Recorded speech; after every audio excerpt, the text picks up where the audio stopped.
নরেন্দ্রনাথ মিত্রের ছোট গল্প রস। কার্তিকের মাঝামাঝি চৌধুরীদের খেজুর বাগান ঝুড়তে শুরু করলো মোতালেব। তারপর দিন 15 যেতে না যেতে নিকা করে নিয়ে এলো পাশের বাড়ির রাজেক মৃধার বিধবা স্ত্রী মাজু খাতুনকে। পাড়াপড়শি সবাই তো অবাক। এই অবশ্য প্রথম সংসার নয় মোতালেফে। এর আগের বউ বছর খানেক আগে মারা গেছে।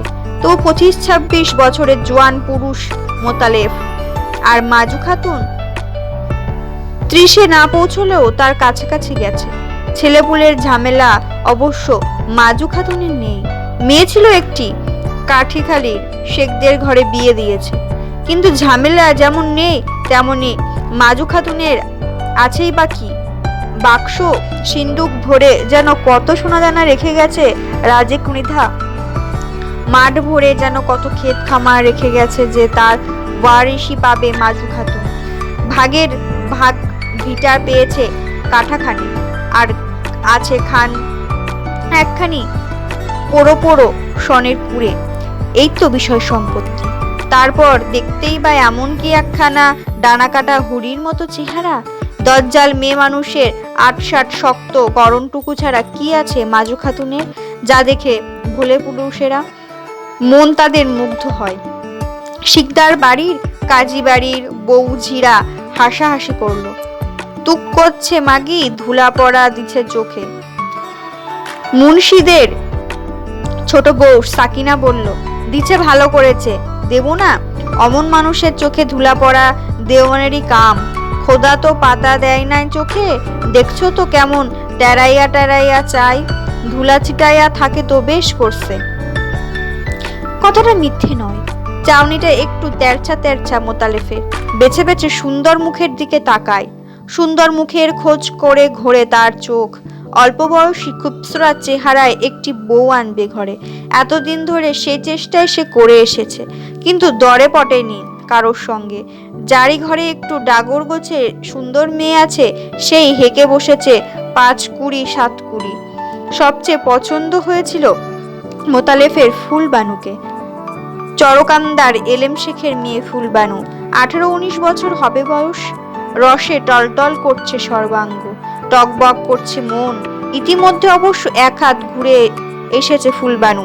খেতে পড়তে কষ্ট দেয়, মারধর করে, এইসব অজুহাতে তালাক নিয়ে এসেছে কৈডুবির গফুর শিকদারের কাছ থেকে।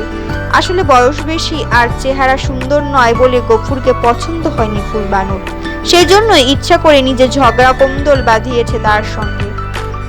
কিন্তু 1 হাত ঘুরে এসেছে বলে কিছু হয়ে যায়নি ফুলবানু, বরং চিকনায় আর জেল্লা খুলেছে দেহে। রসের ঢেউ খেলে যাচ্ছে মনের মধ্যে। চরকান্দার নদীর ঘাটে ফুলবানুকে একদিন দেখেছিল মোতালেব।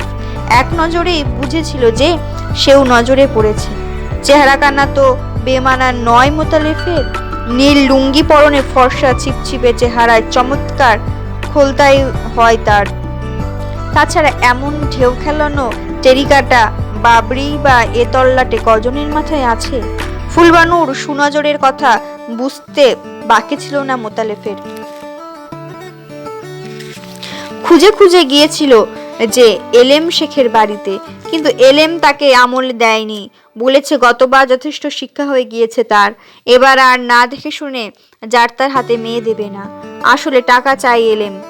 গাটের কড়ি বা খরচ করতে হয়েছে মেয়েকে তালাক নেওয়াতে গিয়ে। সুদে আসলে তা পুড়িয়ে নিতে চায়।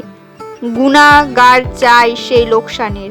আজ নিয়ে দেখাচ্ছে মোতালেব সে গুনাগার। 2-1 কোটি নয়, 5 কোটি একেবারে। তার কমে কিছুতেই রাজি হবে না এলেম। কিন্তু অত টাকা সে দেবে কোত্থেকে? মুখ ভার করে চলে আসছিল মোতালেব। আর শেওড়া আর চোখ উদানের আগাছার জংলা ভিটার মধ্যে ফের দেখা হলো ফুলবানুর সঙ্গে। কলসি কাখে জল নিতে চলেছে ঘাটে। মোতালেব বুঝলো সময় বুঝে দরকার পড়েছে তার জলের। এদিক ওদিক তাকিয়ে ফিক করে একটু হাসলো ফুলবানু। কি মিয়া, গোসা কইরা ফিরা চললা নাকি? চলবো না? শুনলানি টাকার থাকটাই তোমার বা জানের। ফুলবানু বলল, হুম শুনছি। চাইছে তো দোষ হয়েছে কি? পছন্দ ওই জিনিস নেবা, বাজানের গুণা তার দাম দেবা না? মোতালেব বলল, ও খাক্কাইটা আসলে বা জানের নয়, বাজানের মাইয়ার, হাটে বাজারে গেলেই পারো ধামায় উঠা। মোতালিফের রাগ দেখে হাসলো ফুলবানু। কেবল ধামাই কেন, পালাই উইঠা বসবো, মুঠ ভৈরা ভৈরা সোনা জহরত ওজন কইরা দেবা পালায়, বুঝবো ক্ষমতা, বুঝবো কেমন পুরুষ মানুষের মুঠ। মোতালেব ফনহন করে চলে যাচ্ছিল। ফুলবানু ফের ডাকলো পেছন থেকে, ও সুন্দর মেয়া, রাগ করলানি, শোনো শোনো। মোতালেব ফিরে তাকিয়ে বলল, কি শুনবো? এদিক ওদিক তাকিয়ে আরো একটু এগিয়ে এলো ফুলবানু। শোনবা?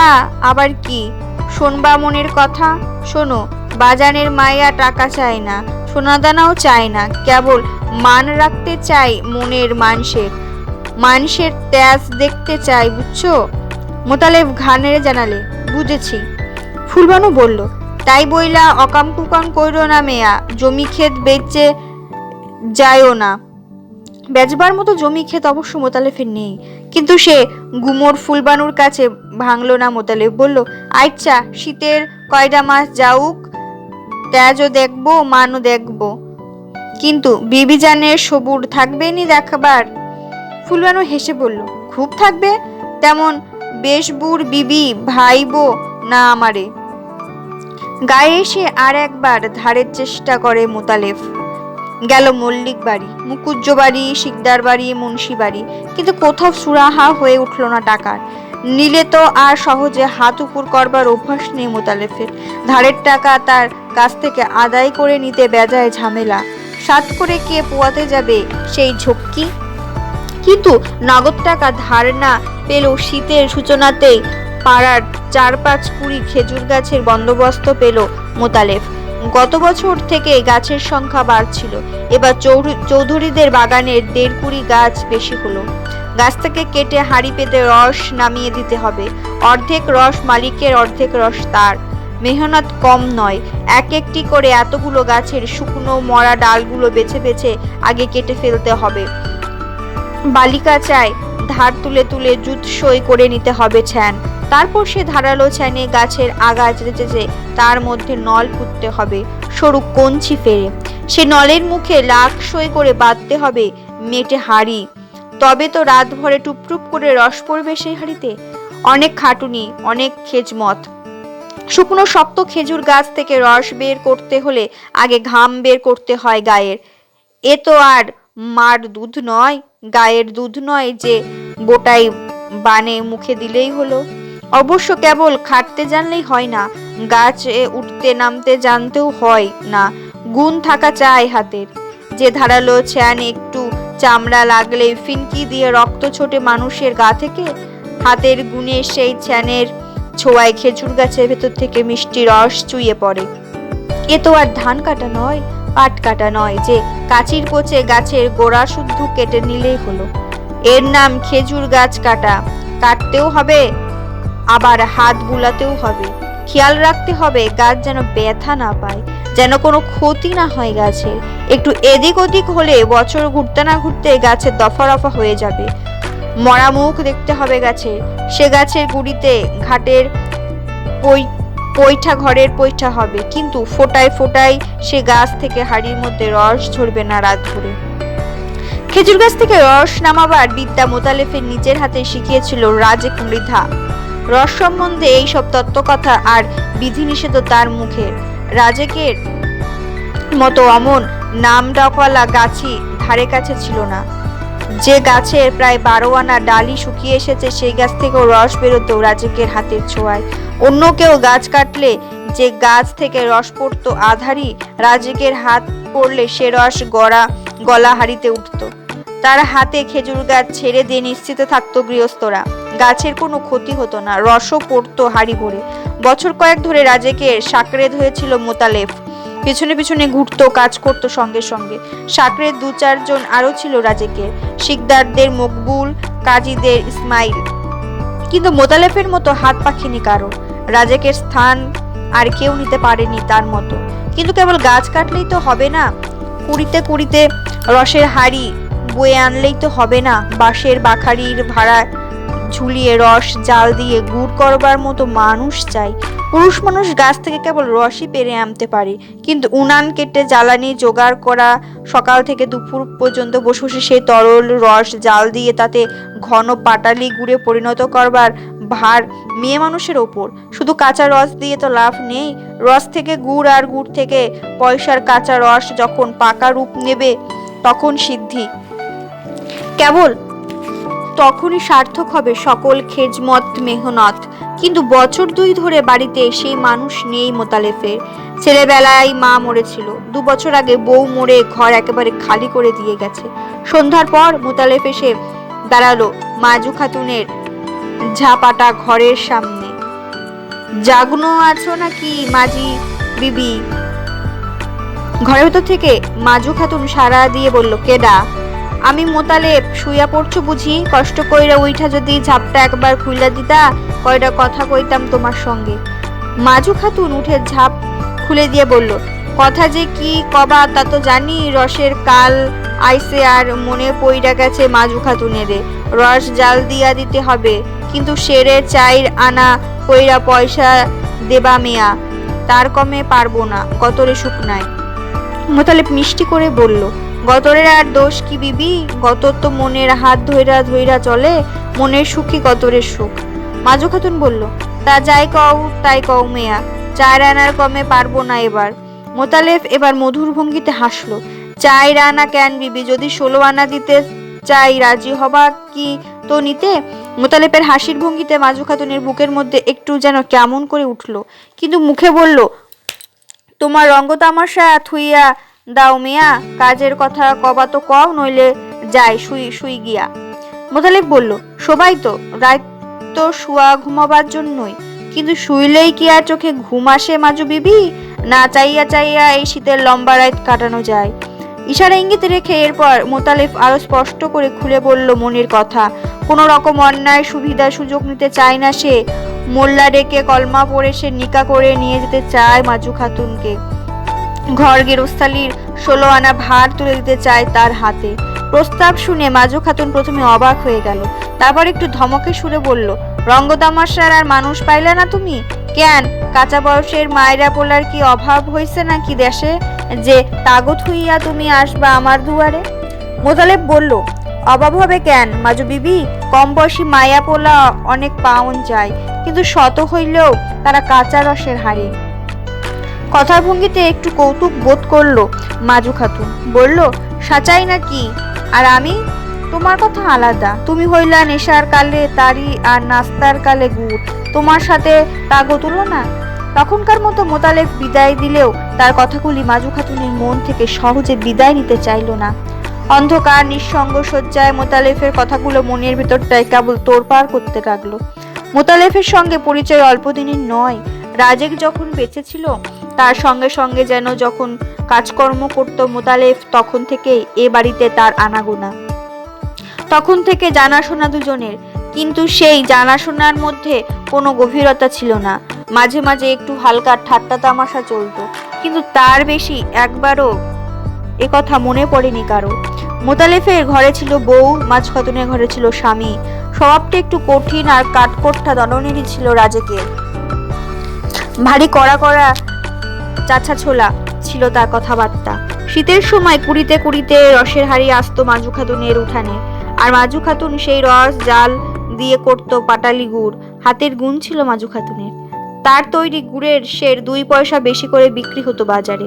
রাজেক মরে যাওয়ার পর পাড়ার বেশিরভাগ খেজুর গাছই গেছে মোতালেফের হাতে। 2-1 হাড়ি রস কেনাবার ভদ্রতা করে তাকে খেতে দেয় মোতালেফ, কিন্তু আগেকার মতো হাড়িতে আর ভরে যায় না তার উঠোন। গতবার মাস খানেক তাকে রস জাল দিতে হয়েছিল মোতালেফ।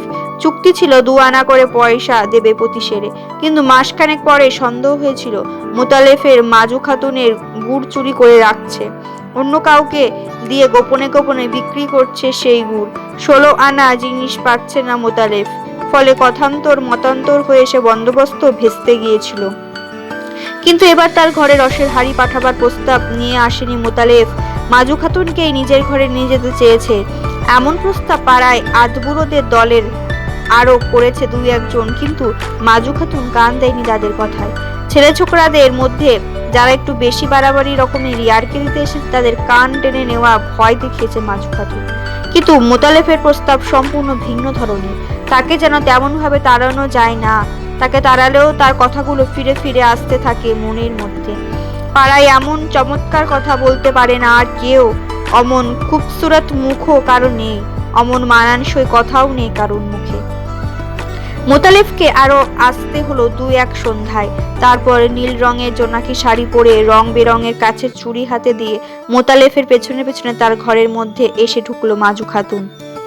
ঘর দৌড়ের কোনো ছাদ নেই, ভারী অপরিষ্কার আর অগোছালো হয়ে রয়েছে সব। কোমরে আঁচল জড়িয়ে মাজু খাতুন লেগে গেল ঘর কন্যার কাজে। ঝাড় দিয়ে দিল, জঞ্জাল দূর করলো উঠোনের, লেপে পুছে ঝকঝকে তক্তকে করে তুললো ঘরের মেঝে। কিন্তু ঘর আর ঘরণীর দিকে তাকাবার সময় নেই মোতালেফের। সে আছে গাছে গাছে। পাড়ায় আরো অনেকে বসেদের বারুজোদের গাছের বন্দোবস্ত নিয়েছে মোতালেফ। গাছ কাটছে, হাড়ি পাতছে, হাড়ি নামাচ্ছে, ভাগ করে দিচ্ছে রস। পাকাটির একখানা চালা তুলে দিয়েছে মাজু বানুকে মোতালেফ উঠোনের পশ্চিম দিকে। সারে সারে উনান কেটে তার ওপর বড় বড় মাটির জ্বালা বসিয়ে সেই চালা ঘরের মধ্যে বসে সকাল থেকে দুপুর পর্যন্ত রস জাল দেয় মাজু বানু। জ্বালানির জন্য মাঠ থেকে খড়ের নাড়া নিয়ে আসে মোতালেফ। জোগাড় করে আনে খেজুরের শুকনো ডাল, কিন্তু তাতে কি কুলোয়? মাজু বানু ওর বাগান থেকে, জঙ্গল থেকে শুকনো পাতা ঝাড় দিয়ে আনে, ঝাঁকা ভরে ভরে, পালা ভরে ভরে। বিকেলে বসে বসে দা দিয়ে টুকরো টুকরো করে শুকনো ডাল কাটে জ্বালানির জন্য। বিরাম নেই, বিশ্রাম নেই, খাটুনি গায়ে লাগে না। অনেকদিন পর মনের মতো কাজ পেয়েছে মাজু বানু, মনের মতো মানুষ পেয়েছে ঘরে। ধামা ভরে ভরে হাটে বাজারে গুড় নিয়ে যায় মোতালেফ, বিক্রি করে আসে চড়া দামে। বাজারের মধ্যে সেরা গুড় তার। পরন্ত বেলায় ফের যায় গাছে গাছে হাড়ি পাততে। তল্লা বাঁশের এক একটি করে চোঙা ঝুলতে থাকে গাছে। সকালে রসের হাড়ি নামিয়ে ঝরার চোঙা বেঁধে দিয়ে যায় মোতালেফ। সারাদিনের ময়লা রস চোঙাগুলির মধ্যে জমে থাকে।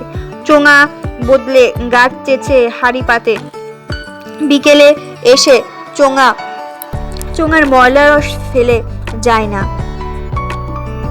জাল দিয়ে চিটে গুড় হয় তাতে তামাক মাখবার। বাজারে তাও বিক্রি হয় 5 আনা 6 আনা আসে। দুবেলা দুবার করে এতগুলো গাছে উঠতে নামতে ঘন ঘন নিঃশ্বাস পড়ে মোতালেফের। পৌষের শীতেও সর্বাঙ্গ দিয়ে ঘাম ঝরে চুইচুইয়ে।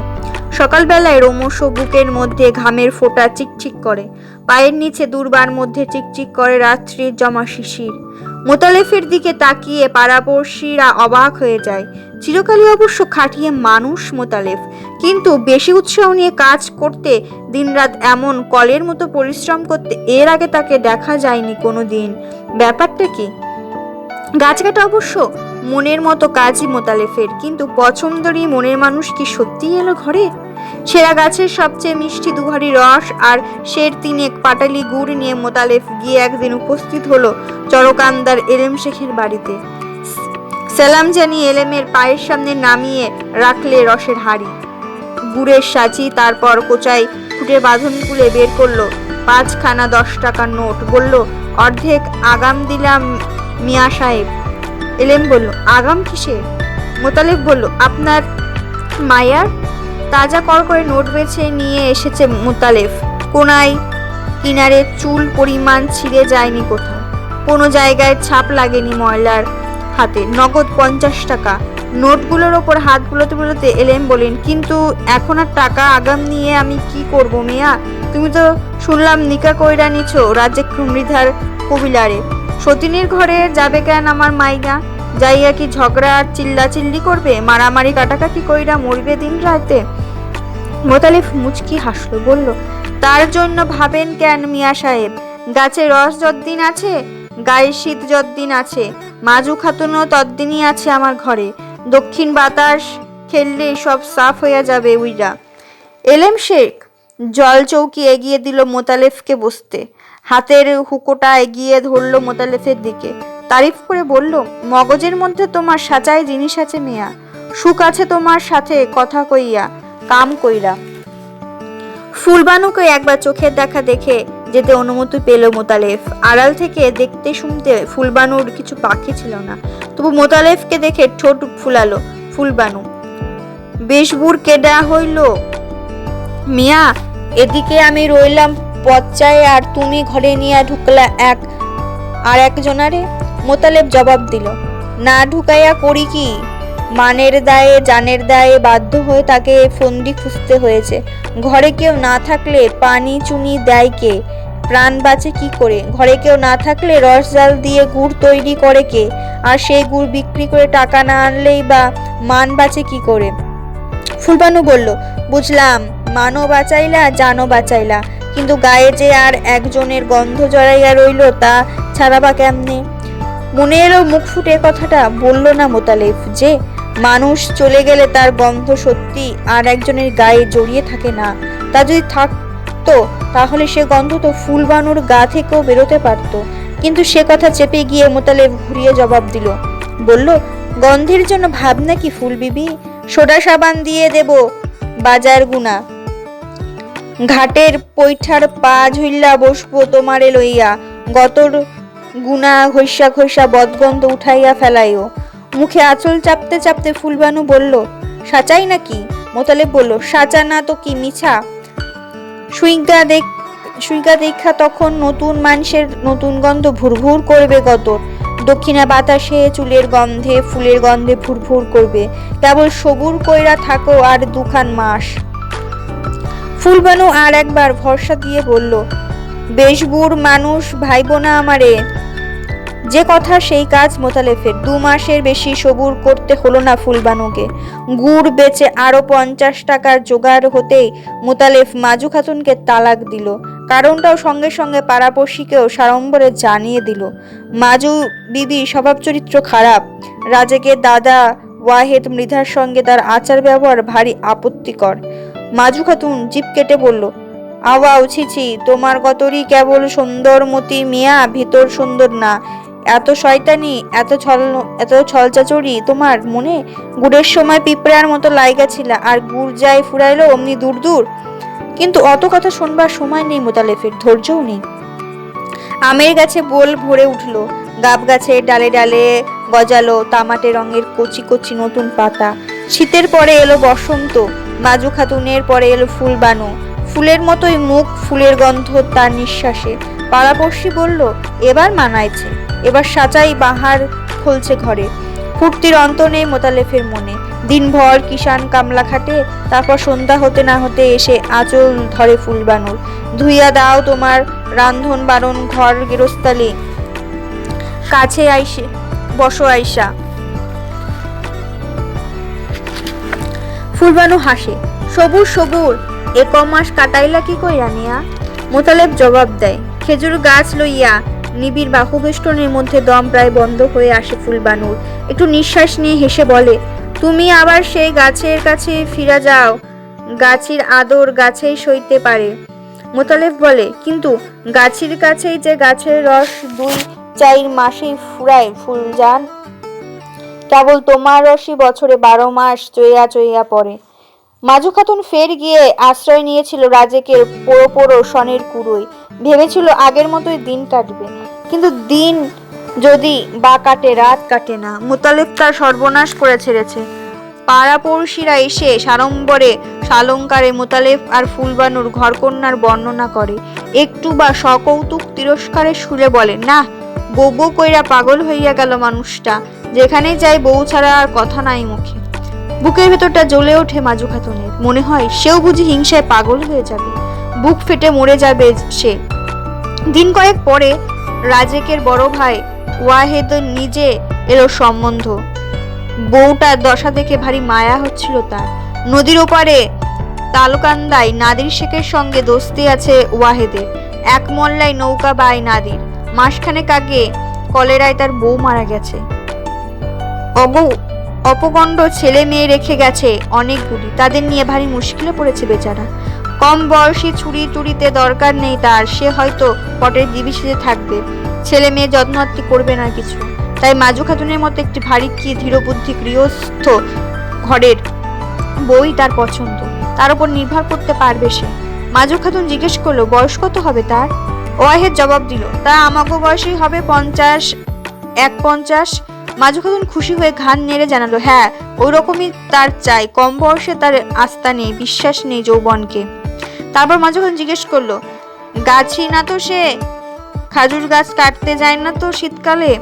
ওয়াহেদ বিস্মিত হয়ে বলল, গাছ কাটতে যাবে কেন? ওইসব কাম কোনো কালে জানে না সে। বর্ষাকালে নৌকায় যায়, শীতকালে কিষান কামলা খাটে, ঘরামির কাজ করে। কেন বউ, গাছি ছাড়া রসায়ন ছাড়া কি তুমি নিকা বসবা না কারোর সাথে? মাজু খাতুন ঠিক উল্টো জবাব দিল, রসের সঙ্গে কিছুমাত্র যার সম্পর্ক নেই, শীতকালের খেজুর গাছের ধারে কাছেও যে যায় না, নিকা যদি বসে মাজু খাতুন তার সঙ্গেই বসবে। রসের ব্যাপারে মাজু খাতুনের ঘেন্না ধরে গেছে। ওয়াহেদ বলল, তাহলে কথাবার্তা কই নাদিরের সঙ্গে? সে বেশি দেরি করতে চায় না। মাজু খাতুন বলল, দেরি কইরা কাম কি? দেরি বেশি হলোও না, সপ্তাহখানেকের মধ্যে কথাবার্তা সব ঠিক হয়ে গেল। নাদিরের সঙ্গে এই মল্লার নৌকায় গিয়া উঠল মাজু খাতুন। পার হয়ে গেল নদী। মোতালেব স্ত্রী বলল, আপদ গেল। পেতনির মতো ফাতফাত নিঃশ্বাস ফেলত, চোখের ওপর সাপমন্নি করত দিন রাত। তার হাত গুনা তো বাঁচলাম। কি কও ফুলজান? ফুলবানু হেসে বলল, পেতনিরে খুব ডরাও বুঝি মিয়া? মোতালেব বলল, না এখন আর ডরায় না, পেতনি তো ছুটটাই গেল। এখন চোখ মেললেই তো পড়ি, এখন ডরাই পড়ি রে। কেন পড়িরে আবার ডর কিসে তোমার? ডর নাই, পাখা মেললে কখন উড়ান দেয় তার ঠিক কি? ফুলবানু বলল, না মিয়া, পরিরার উড়ান দেওয়ার সাধ নাই, সে তার পছন্দ সই সব পাইয়া গেছে। এখন ঘরের মানুষের পছন্দের আর নজরটা বরাবর এইরকম থাকলেই হয়। মোতালেব বলল, চোখ যতদিন আছে নজরও ততদিন থাকবে। দিন রাত ভারী আদরে তোয়াজে রাখলো মোতালেব বউকে। কোনো মাছ খেতে ভালোবাসে ফুলবানু, হাটে যাওয়ার আগে শুনে যায়, টাকা পয়সা না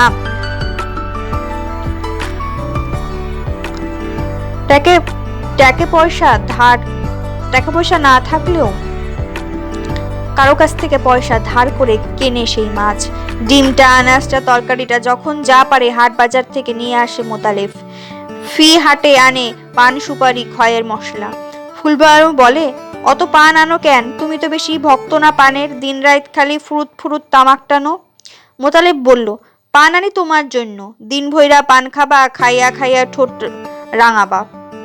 ফুলবানু ঠোঁট ফুলিয়ে বলে, কেন আমার ঠোঁট এমনি বুঝি রাঙা না যে পান খাইয়া রাঙাতে হবে? আমি পান সাইজা দেই, তুমি বরং দিন রাত খাও। ধরো, তামাক খাইয়া খাইয়া কালা হইয়া গেছে ঠোঁট, পানের রসে রাঙাইয়া নাও। মোতালেব হেসে বলল, পুরুষ মানুষের ঠোঁট তো ফুল জান, কেবল পানের রসে রাঙা হয় না, আর একজনের পান খাওয়ার ঠোঁটের রস লাগে। নিজের ভুঁই ক্ষেত নেই মোতালেফের, মল্লিকদের মুখুজ্জদের কিছু কিছু জমি বর্গা চষে, কিন্তু ভালো কিষান বলে তেমন খ্যাতি নেই। জমির পরিমাণ, ফসলের পরিমাণ অন্য সকলের মতো নয়। শিকদারদের, মুন্সিদের জমিতে কিষান খাটে, পাট নিড়ায়, পাট কাটে, পাট জাগ দেয়, ধই মেলে, ভারী খেজমত খাটুনি খাটে। ফর্সা রং রোদে পুড়ে কালো হয়ে যায় মোতালেফে। বর্গা জমির পাট খুব বেশি ওঠে না উঠোনে। শিকদাররা, মুন্সিরা নগদ টাকা দেয়, কেবল মল্লিক আর মুকুজ্জদের বিঘে চারেক ভুঁইয়ের ভাগ অর্ধেক জাগ দেওয়া পাট নৌকা ভরে খালের ঘাটে এনে নামায় মোতালেব। পাট ছাড়াতে ভারী উৎসাহ ফুলবানুর, কিন্তু মোতালেব সহজে তাকে পাটে খাদ্য দেয় না, বলে কষ্ট হবে, পচা গন্ধ হবে গায়ে। ফুলবানু বলে, হইল তো বইই গেল, রোদ্রে পুইরা তুমি কালা কালা হইয়া গেলা, আর আমি পাট নিতে পারবো না, কষ্ট হবে। কেমন তর কথায় যে কও তুমি মিয়া? নিজেদের পাট তো বেশি নয়, পাকাটি পাওয়া যায় না। ফুলবানুর ইচ্ছে অন্য বাড়ির জাগ দেওয়া পাটেও সে ছাড়িয়ে দেয়, সে ছাড়ানো পাটের পাট খড়ি গুলি পাওয়া যাবে তাহলে, কিন্তু মোতালেব রাজি নয় তাতে, অত কষ্ট বউকে সে করাতে দেবে না। আশ্বিনের শেষের দিকে আউশ ধান পাকে, অন্যের নৌকায় পরের জমিতে কিষান খাটতে যায় মোতালেব। কোমর পর্যন্ত জলে নেমে ধান কাটে, আটিকে আটি ধান তুলতে তাকে নৌকায়, কিন্তু মমিন, করিম, হামিদ, আজিজ এদের সঙ্গে সমানে সমানে কাছি চলে না তার, হাত বড় ধীরচ। মোতালেফের জলে ভারী কাতর মোতালেফ, এক একদিন পিঠ বগলে জোক লেগে থাকে। ফুলবানু তুলে ফেলতে ফেলতে বলে, জোকটাও ছাড়াতে পারো না মেয়া? হাত তো ছিল সঙ্গে। মোতালেব বলে, ধান কাটার হাত দুইখানা সাথেই ছিল, যোগ ফেলাবার হাত থুইয়া গেছিলাম বাড়িতে। যেখানে যেখানে যোগ মুখ দিয়েছিল সেই সব জায়গায় সযত্নে চুন লাগিয়ে দেয় ফুলবানু। আরো 5 জন কৃষাণের সঙ্গে ধান মলন দেয় মোতালেব। দেউনি পায় 5 ভাগের 1 ভাগ। ধামাই করে পৌকায় করে ধান নিয়ে আসে। ফুলবানু ধান রোদে দেয়, কুলোয় করে চিটা ঝেড়ে ফেলে ধান থেকে। মোতালেব একবার বলে, ভারী কষ্ট হয় না বউ? ফুলবানু বলে, কষ্ট একেবারে মইরা গেলাম না। কার নাগাল কথা কও তুমি মিয়া? গেরস্ত ঘরের মায়া না আমি, না সাচায় আসমান গুনা নাইমা আছি। বসন্ত যায়, বর্ষা যায়, কাটে আশ্বিন কার্তিক, ঘুরে ঘুরে ফের আসে শীত, রসের দিন, মোতালেফের বতরের দিন। কিন্তু শীতটা এবার যেন একটু বেশি দেরিতে এসেছে। তা হোক, আরো বেশি গাছের বন্দোবস্ত নিয়ে পুষিয়ে ফেলবে মোতালেব। খেজুর গাছের সংখ্যা প্রতি বছরই বাড়ে। এ কাজে নামডাক আছে মোতালেফের। এ কাজে গায়ের মধ্যে সেই সেরা। এবারেও বারুজ্যদের 20 গাছ বেড়ে গেল। গাছ কাটবার ধুম লেগে গেল। একটুকুও বিরাম নেই, বিশ্রাম নেই মোতালেফের। সময় নেই তেমন ফুলবানুর সঙ্গে ফষ্টিনষ্টি রঙ্গ রসিকতার। ধার দেনা শোধ দিতে হবে, সারা বছরের রসদ জোগাড় করতে হবে, রস বেচে গুড় বেচে। দৈত্যের মতো দিনভর খাটে মোতালেব, আর বিছানায় গা দিতে না দিতেই ঘুমে ভেঙে আসে চোখ। 2 হাতে ঠেলে 2 হাতে জড়িয়ে ধরে ফুলবানু, কিন্তু মানুষকে নয়, যেন আস্তে একটা গাছকে জড়িয়ে ধরেছে। অসারে ঘুমোয় মোতালেব, শব্দ বেরোয় নাক থেকে, আর কোনো অঙ্গ সাড়া দেয় না। মোটা কাঁথার মধ্যেও শীতে কাঁপে ফুলবানু। মানুষের গায়ের গরম না পেলে এত শীত কি কাঁথাই মানে? কেবল রস আনলেই হয় না, রস জাল দেওয়া জ্বালানি চাই। এখান থেকে ওখান থেকে শুকনো ডালপাতা আর খড় বয়ে আনে মোতালেব। ফুলবানুকে বলে, রস জাল দাও, যেমন মিঠা হাত তেমন মিঠা গুড় বানানো চাই, সেরা আর স্বরের হওয়া চাই বাজারে। কিন্তু হাঁড়িতে হাঁড়িতে রসের পরিমাণ দেখে মুখ শুকিয়ে যায় ফুলবানুর, বুক কাঁপে। 2-1 হাঁড়ি রস জাল দিয়েছে সে বাপের বাড়িতে, কিন্তু এত রস একসঙ্গে যে কোনোদিন দেখেনি, কোনো কালে জাল দেয়নি। মোতালেব তার ভঙ্গি দেখে হেসে বলে, ভয় কি, আমি তো আছি কাছে কাছেই, আমারে পুচ কইরো, আমি কইয়া দেব। মনের মধ্যে যেমন টকবক করে, রস জ্বালার মধ্যেও তেমন করা চাই। কিন্তু উনানের কাছে সকাল থেকে দুপুর পর্যন্ত বসে বসে মনের রস ফুরিয়ে আসে ফুলবানুর। নিবু নিবু করে উনানের আগুন, তেমন করে টকবক করে না জ্বালার রস। সারা দুপুরে উনানের ধারে বসে বসে চোখ মুখ শুকিয়ে আসে ফুলবানুর। রূপ ঝলসে যায়, তবু গুড় হয় না পছন্দ মতো। কেমন যেন নরম নরম থাকে পাটালি, কোনো দিন বা পুড়ে তেতো হয়ে যায়। মোতালেব রুক্ষ স্বরে বলে, কেমন তর মাইয়া মানুষ তুমি, এত কইয়া দি, বুঝাইলে বোঝো না, এত গুড় হয়েছে, এই কি খরিদ্দারে কেনবে পয়সা দিয়ে? ফুলবানু একটু হাসতে চেষ্টা করে, বলে, কেনবে না কেন, বেচতে জানলেই কিনবে। মোতালেব খুশি হয় না হাসিতে, বলে, তাহলে তুমি যাইয়া ধামা লইয়া বৈশ্য বাজারে, তুমি আইসো বেচতে। খুবসুরত মুখের দিকে চাইয়া যদি কেনে, গুড়ের দিকে চাইয়া কিনবে না? বোকা তো নয় ফুলবানু, অকেজো তো নয় একেবারে। বলতে বলতে শেখাতে শেখাতে 2-4 দিনের মধ্যে কোনো রকমে জ্বলনসই গুড় তৈরি করতে শিখল ফুলবানু। বাজারে গুড় একেবারে অচল রইল না, কিন্তু দর ওঠে না গতবারের মতো। খরিদ্দারেরা তেমন খুশি হয় না দেখে। পুরনো খদ্দের একেবারে গুড়ের দিকে চায়, আর একবার মুখের দিকে চায়। মোতালেব, এ তোমার কেমন তর গুড় হইল মিয়া? গত হাটে নিয়ে গেলাম, গেল বছরে এর মতো সোয়াদ পাইলাম না। গেলবারও তো গুড় খাইছি তোমার, জিহবায় যেন জড়াইয়া রইছে, আস্বাদ ঠোঁটে লাইগা রইছে। এবার তো তেমন হইল না তোমার গুড়ের ঠিকা। এবার ছদন শেখ মদন শিকদারের গুড়ের সোয়াদ বেশি। বুকের ভেতর পুড়ে যায় মোতালেফে, রাগে সর্বাঙ্গ জ্বলতে থাকে। গতবারের মতো এবার স্বাদ হচ্ছে না মোতালেফের গুড়ে। কেন, সে তো কম খাচ্ছে না, কম পরিশ্রম করছে না গতবারের চেয়ে, তবু কেন স্বাদ হচ্ছে না মোতালেফের গুড়ে? তবু কেন দর উঠছে না? লোকে দেখে খুশি হচ্ছে না, খেয়ে খুশি হচ্ছে না, গুড়ের সুখ্যাতি করছে না তার? এত নিন্দা মন্দ শুনতে হচ্ছে কেন, কিসের জন্য? রাত্রে বিছানায় শুয়ে শুয়ে রস জাল দেওয়ার কৌশলটা আরো বার কয়েক মোতালেব বলল ফুলবানুকে। হাতাই কইরা কইরা ফোটা দেখা নামা বার সময় হইলে কিনা ঢালবার সময় হইল কিনা রস। ফুলবানু বিরক্ত বিরস মুখে বলে, হ হ চিনছি, আর বকবক কইরো না, ঘুমাইতে দাও মান সেরে। হঠাৎ মোতালেফের মনে পড়ে গেল মাজু খাতুনের কথা। রাত্রে শুয়ে শুয়ে রস আর গুড়ের কত আলোচনা করেছে তার সঙ্গে মোতালেফ।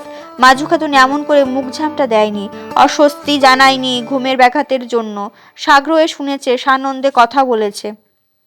পরদিন বেলা প্রায় দুপুর নাগাদ কোত্থেকে এক বোঝা জ্বালানি মাথায় করে নিয়ে এলো মোতালেফ।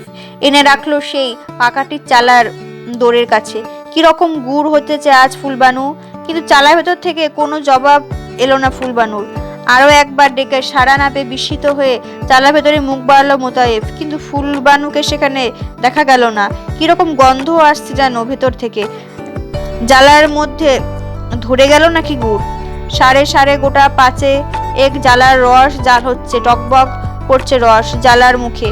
মুখ বাড়িয়ে দেখতে এগিয়ে গেল মোতায়েফ। যা ভেবেছে ঠিক তাই। সব চেদ দক্ষিণে কোণে জালনাটার রস বেশি জাল পেয়ে কি করে যেন ধরে গেছে একটু। পোড়া পোড়া গন্ধ বেরোচ্ছে ভেতর থেকে। বুকের মধ্যে জ্বালা পোড়া করে উঠলো মোতালেফের। গলা চিৎকার করলো, কই কোথায় গেলি হারামজাদি! ব্যস্ত হয়ে ঘর থেকে বেরিয়ে এলো ফুলবানু। বেলা বেশি হয়ে যাওয়ায় দুদিন ধরে স্নান করতে পারেনি। শীতের দিন না নাইলে গা কেমন চড়চড় করে, ভালো লাগে না। তাই আজ একটু সোডা সাবান মেখে ঘাট থেকে সকাল সকাল স্নান করে এসেছে। নিয়ে এসে পড়েছে নীল রঙের শাড়ি, গামছায় চুল নিংড়ে তাতে তাড়াতাড়ি একটু চিরুনি বুলিয়ে নিচ্ছিল ফুলবানু। মোতালেফের চিৎকার শুনে ত্রস্ত চিরুনি হাতে বেরিয়ে এলো ঘর থেকে। ভিজে চুল লুটিয়ে পড়লো পিঠের ওপর। এক মুহূর্তে জ্বলন্ত চোখে তার দিকে তাকিয়ে রইল মোতায়েফ। তারপর ছুটে গিয়ে মুঠি ধরে রইল সে ভিজে চুলের রাশ। হারামজাদি, গুড় পুইরা গেল সেদিকে খেয়াল নাই তোমার? তুমি আছো সাজগোজ লইয়া, পটের ভেতরে গুনা বাড়াইয়া আইলা তুমি বিদ্যাধরী। এর জন্যই গুড় খারাপ হয়, আমার অপমান হয়, বদনাম দেশ ছয়রা গেল তোমার জন্য। ফুলবানু বলতে লাগলো, খবরদার চুল ধইরো না, তাই বইলা গায়ে হাত দিও না। ও হাতে মারলে মান যাই বুঝি তোমার? পায়ের কাছ থেকে একটা ছিটা কিঞ্চি তুলে নিয়ে তাই দিয়ে হাতে বুকে পিঠে মোতালেব সপাসপ চালাতে লাগলো ফুলবানুর সর্বাঙ্গে। বলল, কঞ্চিতে মারলে তো আর মান যাবে না শেখর ঝির, হাতের দোষ, কঞ্চিতে তো আর দোষ নাই। ভারী বদরাগী মানুষ মোতালেব, যেমন বেসুরো বেবুঝ তার অনুরাগ রাগও তেমনও প্রচন্ড। খবর পেয়ে এলেম শেখ এলো চারকান্দা থেকে, জামাইকে শাসালো, বলল, ধমকালো, মেয়েকেও নিন্দামন্দ কম করলো না। ফুলবানু বলল, আমার লইয়া যাও বাপজান তোমার সাথে, এমন গোয়ারে মানুষের ঘর করব না আমি। কিন্তু বুঝিয়ে শুনিয়ে এলেম রেখে গেল মেয়েকে। একটু আশকারা দিলে ফুলবানু পেয়ে বসবে, আবার তালাক নিতে চাইবে। কিন্তু গৃহস্থ ঘরে অমন বারবার অদল বদল আর ঘর বদলানো কি চলে? তাতে কি মান সম্মান থাকে সমাজের কাছে? একটু সবুর করলে আবার মন নরম হয়ে আসবে মোতালেফে। দুদণ্ড পরে আবার মিলমিশ হয়ে যাবে। স্বামী স্ত্রীর ঝগড়াঝাটি দিনে হয় রাত্রে মেটে, তা নিয়ে আবার একটা ভাবনা মিটে গেল। খানিক বাদে আবার গেছে আপোষ করলো মোতালেফ। সেদে ভোজে মান ভাঙালো ফুলবানু। পরদিন ফের আবার উনানের পিঠে রস জাল দিতে গিয়ে বসলো ফুলবানু। দুপুরের পর ধামায় বয়ে গুড় নিয়ে চললো মোতালেফের হাটে। যাবার সময় বলল, এই দুইটা মাস কাইটা গেলে কোনো রকম তোমার কষ্ট সারে ফুলজান। ফুলবানু করলো, কষ্ট আবার কি? কিন্তু কেবল মুখের কথা, কেবল যেন অভদ্রতার কথা, মনের কথা যেন ফুটে বেরোয় না দুজনের কারোরই মুখ দিয়ে। সে কথা ধরন আলাদা, ধ্বনি আলাদা, তা তো আর চিনতে বাকি নেই কারো। বলে ও জানে, শোনে ও জানে। হাটের পর হাট যায়, রসের বোতল প্রায় শেষ হয়ে আসে। গুড়ের খ্যাতি বাড়ে না, মোতালেফের দর চড়ে না। কিন্তু তা নিয়ে ফুলবানুর সঙ্গে বাড়ি এসে তর্কাতর্ক করে না মোতালেফ। চুপ করে বসে, হুকোই তামাক টানে। খেজুর গাছ থেকে নল বেয়ে চুইয়ে চুইয়ে রস পড়ে হাড়ির মধ্যে। ভোরে গাছে উঠে রস ভরা বড় বড় হাড়ি নামিয়ে আনে মোতালেফ। কিন্তু গত বছরের মতো যেন সুখ নেই মনে, ফুর্তি নেই। ঘামে এবারও সর্বাঙ্গ ভিজে যায়, কিন্তু শুকনো পাকাটির মতো খটখটে করে মন। দুপুরে রোদের মতো খা খা করে। কোথাও ছিটে ফোটা নেই রসের হাড়িতে ভরে যায় উঠান। রসবতী নারী ঘরের মধ্যে ঘোরাফেরা করে, তবু যেন মন ভরে না। কেমন যেন খালি খালি মনে হয় দুনিয়া।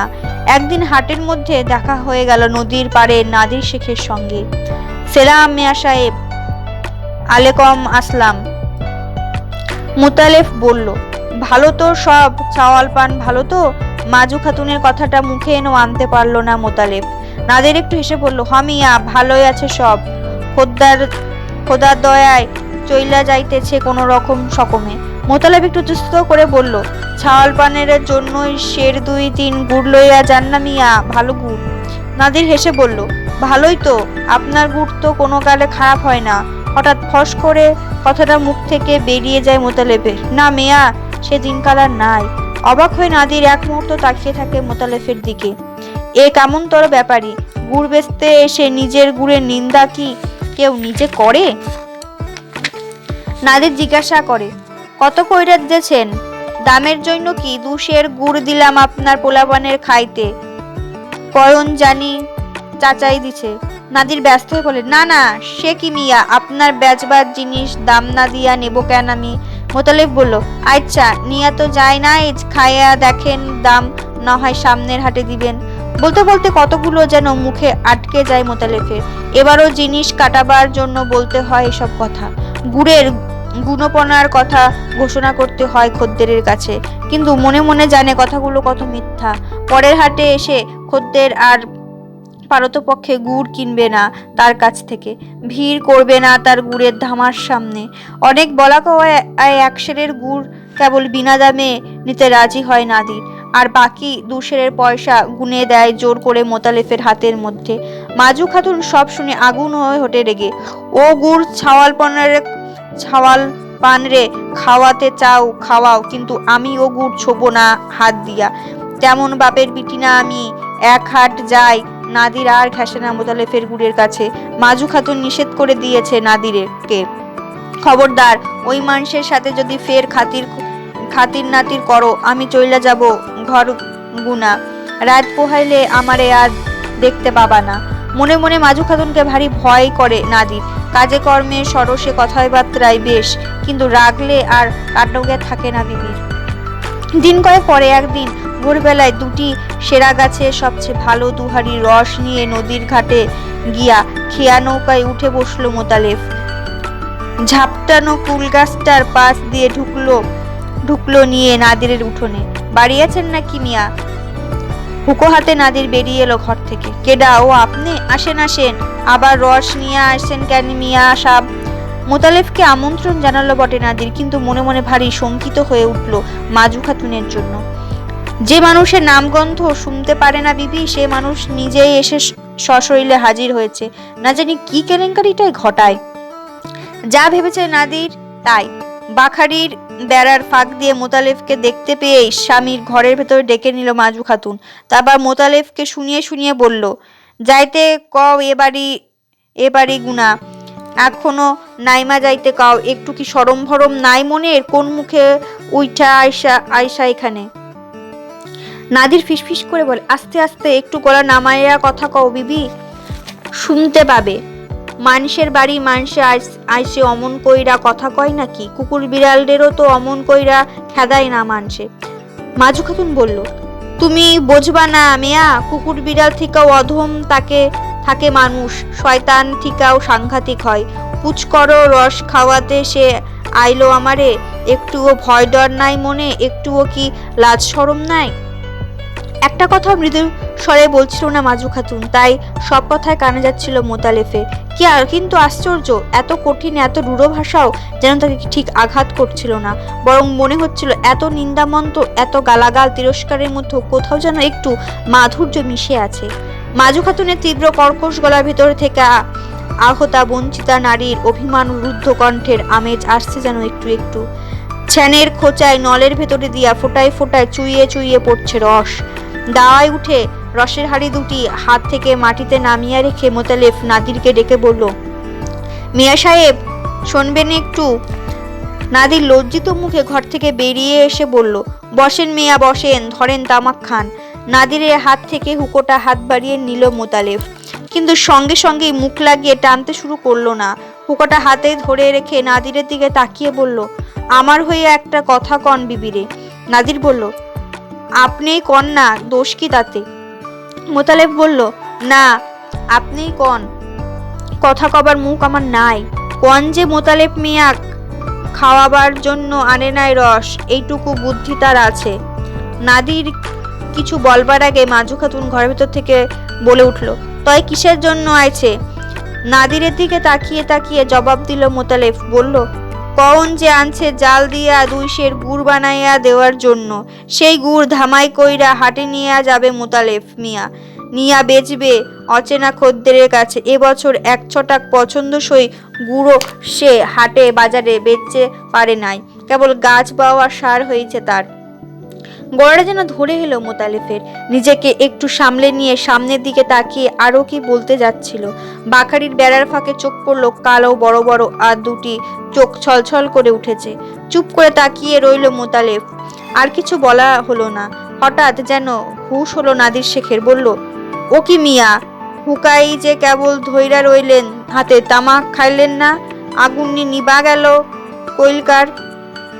হুকোতে মুখ দিতে মোতালেব বলল, না মিয়া ভাই, নেবে নাই।